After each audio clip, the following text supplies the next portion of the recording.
मग जसं भगवंताचं एक नामस्मरण करायचं, आपला तो एका देवा करून घ्यावा केले विन जीवा सुख नाही. मग भगवंताचं त्या भगवंताचं नामस्मरण कोणी कोणी केलं त्या आपल्याला पाहायचं आहे. पण सर्वांनी टाळी वाटून भगवंताचं एक मिनिट नामस्मरण करू बेटा.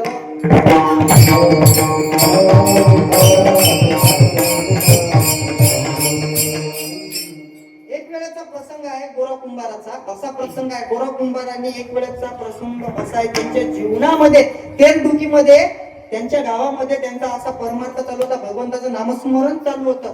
आणि त्या नामस्मरणामध्ये असं झालं की लग्न झाल्यानंतर थोडा परमार्थ कमी होतो, थोडा परमार्थ कमी होतो.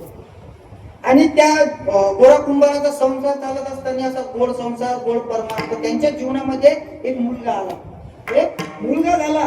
आणि मुलगा झाल्याच्या नंतर 2 वर्षाचा मुलगा झाला. तो मुलगा रांगत होता. रांगत असताना भगवंताच्या नामस्मरणामध्ये रांगत आला आणि बाईने सांगितलं, हो तुम्ही पायाने माती चपता, मडके बनवण्यासाठी त्या आऱ्यामध्ये तुम्ही भगवंताचं नामस्मरण करता, ते माती चपता. एक काम करा, काय ते करता करता पोरावर ध्यान ठेवा, पोरावर ध्यान ठेवा. बरोबर, जा जा जा, तू पाणी आणायला जा, मी ध्यान ठेवतो. भगवंताच्या नामस्मरणामध्ये गोरा कुंभारांनी एवढं नामस्मरण केलं, एवढं नामस्मरण करताना एवढं दंग झाले त्या नामस्मरणामध्ये. केव्हा साईडचा मुलगा पायाखाली आला, आणि तुडवल्या गेला हे त्यांना माहित झालं नाही. एवढं भगवंताचं गोरा कुंभारांनी नामस्मरण केलं. पूर्व तुडवल्या गेलं. तिकडून घरची बाई आली. घरची बाई आल्यानंतर बाला धरलं, लोटून दिलं. आणायच्या बाई, समजते का तुम्हाला, स्वतःच म्हणून पायाखाली तुडवलं तुम्ही, रक्ता भंबार केलं, त्या पोराचा तुम्ही जीव घेतला, समजते का तुम्हाला.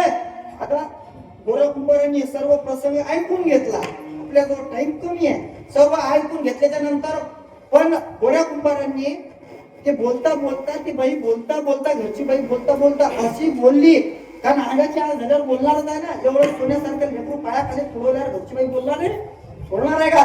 बोलली आणि बोलल्याच्या नंतर म्हणते, हो तुम्ही ज्या भगवंताचं नामस्मरण करता त्या भगवंताच्या नामस्मरण जळून जाऊ.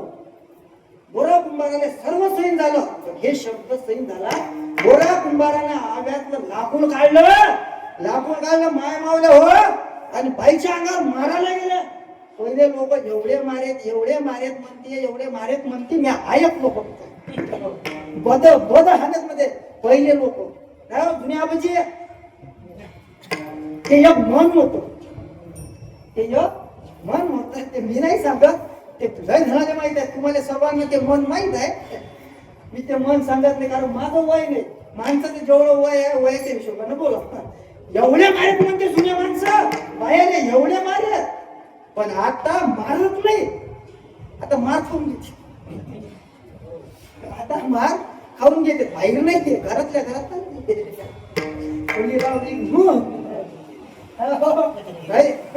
सुधी भेटायला नशीब लागते मला. बाया सुद्धा भेटायला नशीब लागते. एकाला बायको भेटली, एवढी कर्कशा बायको भेटली की, एवढी उलट्या स्वभावाची बायको भेटली, एवढी उलटी की माझ्याजवळ आहे. महाराज माझी बायको लयच उलटी हो. मी एक म्हटलं की 2च म्हणते म्हणे. म्हटलं मग खरं काय, मग एक काम करणं, ते उलटी वागते तू उलटा वागणं.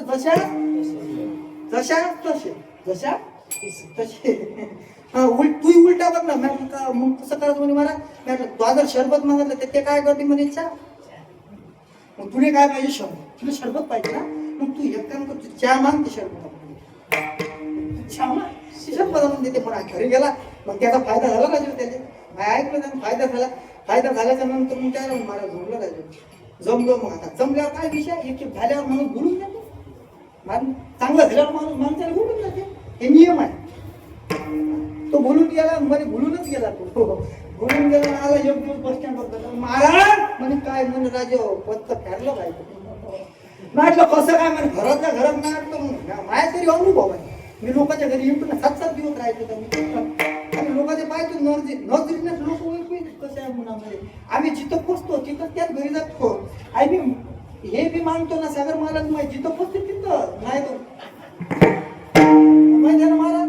घरी जायचं काय महाराज लोकांना कोणीच घरात ठेवत नाही. महाराज लोकांना घरात काय ठेवत नाही याचं मला एक उत्तर सापडलं. त्याचं मी जनतेने दोष देत नाही. महाराज लोक त्या लायकीचे राहिले नाही. महाराज लोक त्या लायकीचे राहिले नाही. तुम्ही जीवनामध्ये जगामध्ये तुम्ही चांगले वागा लोकांसोबत जर तुम्ही चांगले वागले ना लोक तुम्हाला डोक्यात घेते. तुम्ही समाजामध्ये नाव कमवत असताना चांगल्या पायरीत जर चालले तर पायरी सोडू नका. पाय घसरून खाली जाऊ नका. लोक तुम्हाला डोक्यात घेते. पण ते जर पाय घसरला तर लोक पायाखाली तुम्हाला घ्यायला सोडत नाही. उलट्या डोक्याची आहे. म्हणजे मी आपलं ते उलटे डोकं घरात नाही चाललं. शेजारी हो म्हणजे काल गेलती पण राजू शेजाऱ्याच्या घरी गेलती म्हणून पाहिजे तिथूनच काहीतरी आता मिळाला. आता काय करायचं मी आपलं डबल तू एक काम कर. तू आता डबल एक काम कर. ते सरकी बघते ना तू सरका. काही दिवसांना अधिक चांगलं अधिक उलट्या म्हणलं तू अधिक उलट्या तेच काम चालू चालल्या तुम्ही तसं मग चालले. मग एक दिवस काय झालं हे म्हणे महाराज म्हणे मा बायकोचं माझ्या बाप मेला म्हणे. माझ्या बायकोला म्हणतो म्हणे किंवा हे करायचं वर्ष करता मारलेलं ते बाबा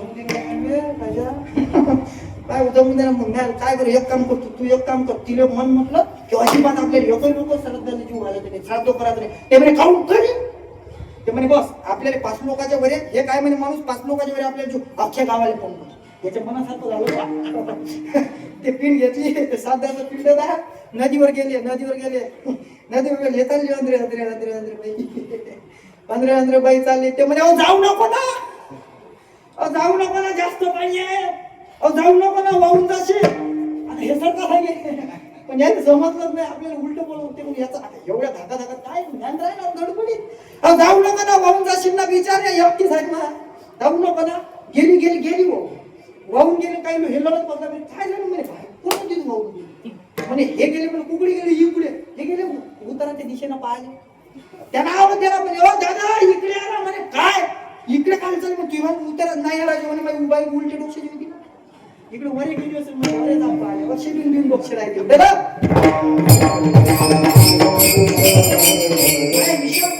गोऱ्या कुंभारांनी ते लेकरू पायाखाली तुळवलं. बाईने झालं जळो लाकूड घेतलं बद बाईने मानलं. आजकालच्या माणसांवर लाकूड घेतलं ना लाकूड काय करायची हो लाकूड नाही हो. एका शेजाऱ्याच्या घरी पाहिलं मी बसलो पक्ष म्हणतो असं हातात गेला. आता जेवढ्या खेड्यातल्या बाया काय म्हणलं खेड्यातल्या बाया तर शहरातल्या बायांनी फरक आहे. बडबू लय फरक आहे. खेड्यातल्या बाया दणकट आहे हा. शहरातल्या बाहेर जाते शहरात राहणार समजते का तुला तिनं बयास काढला बाबा हातात उचललं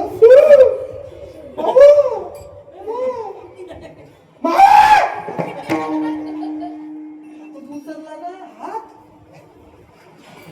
आणि खेड्यातल्या माणसाला मारू द्या म्हातारे आबाजी बदा खातो लढते एका कोपऱ्यातून. सांगा काय करा 5 मिनिटात बाई मोठी त्याच्या नाव हात उचलून काय राजू तवाचे लोक लढ्याचे नाव घेतलं लाकूड घेतलं अंगावर गेले.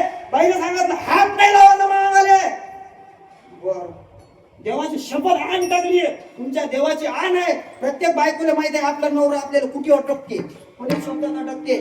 तिलाही माहित होता आपला नवरा कुठे असते. देवाची शपथ दिली आण आहे तुमच्या विठोबाच्या अंगाला हात नाही लावला. गोऱ्या कुंभारांनी सांगितलं आजपासून देवाची शपथ तुला हात लावणार नाही का? तिने विचार पडला, यांचा संसार चालवायचा, यांचा वेल वाढवायचा, लेकरू बाळ लागेल ना. मग घरी गेली, तिच्या बापाचे पैसे गेले. बापा जाता म्हणे काय करायचं आपलं, यांचा असं वाटतं म्हणे संसार पुढे जा. एक काम करा तुम्ही, काय करा, लाईनी बहीण यायला द्या, लाईनी बहीण यायला, जेणेकरून माझ्या संग संसार करणार नाही, तिच्या संग संसार करा. पण जेव्हा गेली, जेव्हा लाईनी पोरी दिली, तेव्हा त्या सासऱ्याला असं सांगितलं, देवाच्या मंदिरात जाऊ, जशी लाईनीने सांभाळलं, मोठीला सांभाळलं, तशी लाईनी ही सांभाळा. बरं कुंभकानं देवाच्या पाय झाले, देवा अरे लय चांगलं काम केलं, संसारातूनच मोकळे केलं, संसारातूनच त्या बस तुझं भजन करीन रोज. मग आता आपलं काम धंदा करायचा, भाकर सकाळी उठून आपलं हे करायचं, सर्व करायचं. एक दिवस असा प्रसंग झाला जीवनामध्ये, दोन झोपल्या यायला हात टाकले गेले. गोरा कुंभाराच्या मनामध्ये असा विवेक जागृत झाला, असा विवेक जागृत झाला, अरे आपल्या हातानं पाप केलं, देवाची आण होती, पत्नीला आण दिलेली, आपल्या हातातून पाप झालं, विळा घेतला, दोन्ही हात छाटले.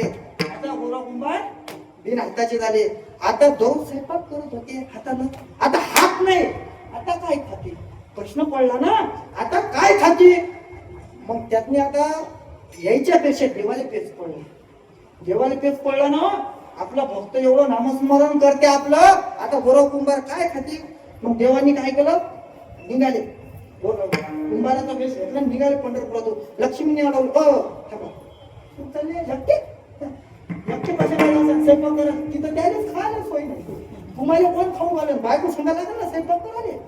हे मन येऊ द्या. तिनं लगेच कुंभारींचं रूप घेतलं. हे दोघं दोन द्वारपाल आपले पंढरपुरातले, हनुमंत आणि गरुड. आता गरुडाचा वेग चांगला वेग.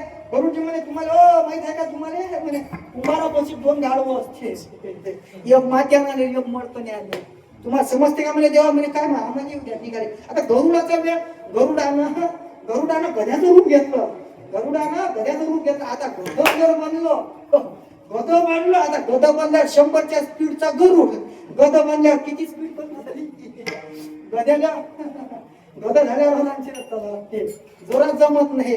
माझा गद झाल्यावर मग गद्याने हाताला लागते, तेव्हा हल्ल्याशिवाय गदे चालत, हल्ल्याशिवाय संसारातले गदे चालत. समजून घ्या तुम्ही, समजण्यावाले इशारा. मग गदे हाणत गेले गेले गेले आले, हे ढुकीत आले, देवाचे नामस्मरण, हे गोरा नामस्मरण करत होते. करत असताना काय केलं भगवंतानी, म्हणे आले गोरा कुंभाराला म्हणतात, साधू बा कुंभारजी म्हणे काय, आम्ही तुमच्या इकडे आलो म्हणे, काही काम द्या, मला काहीतरी काम द्या. जगाचा मालक म्हणतो कोणाला, भक्ताला संताला, मला काम द्या म्हणे. भगवंतानी सांगितलं, कुंभारजी आपको नौकर की जरूरत है, आपको नौकर की जरूरत है और मेरे को नौकरी की जरूरत है. देवाच्या मालकाने भगवंताचं नामस्मरण करत असताना देवाच्या मालकानं त्या रुक्मिणी मातेनं भगवंताच्या सोबत गोऱ्या कुंभाराच्या घरी काम करा, संताच्या घरी देवानं काम करा. याच्यासाठी लय मोठी ताकद पाहिजे, त्याच्यासाठी लय मोठी भक्ती पाहिजे. देव भगवंत काम करत होते, मडके बनवायचे.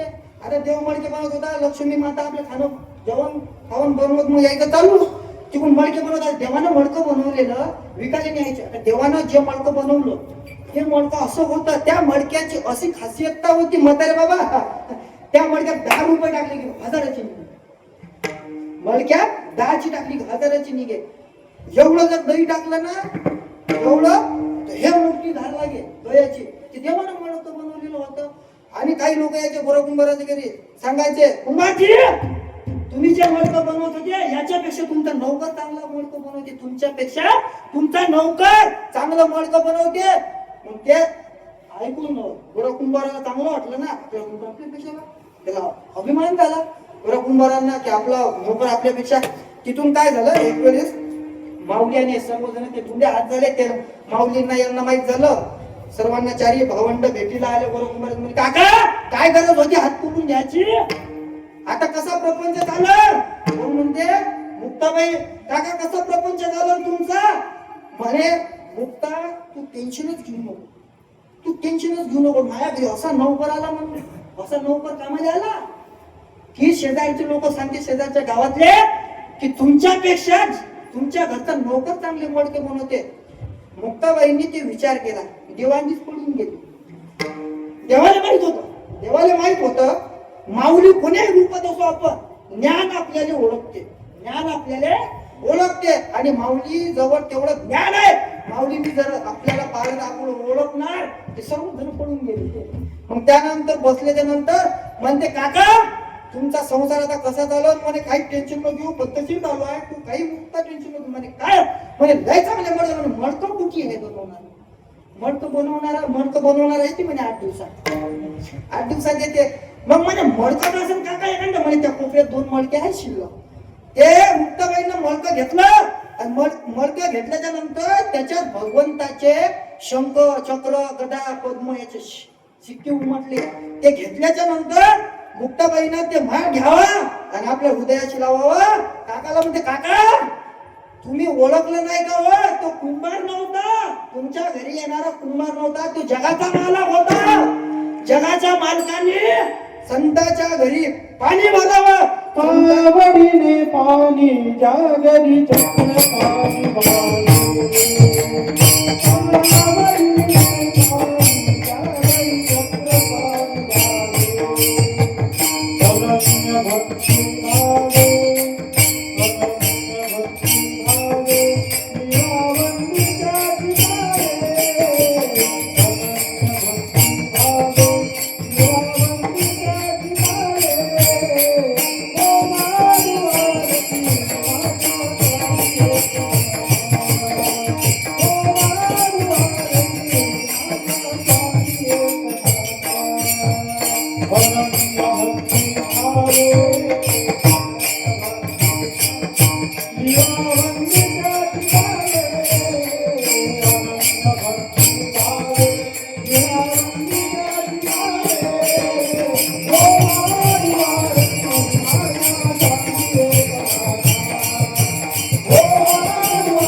भगवंताचं नामस्मरण वयाच्या 5व्या वर्षी मीराबाई आई सोबत भगवान परमात्म्याच्या भोले बाबाच्या मंदिरात गेली.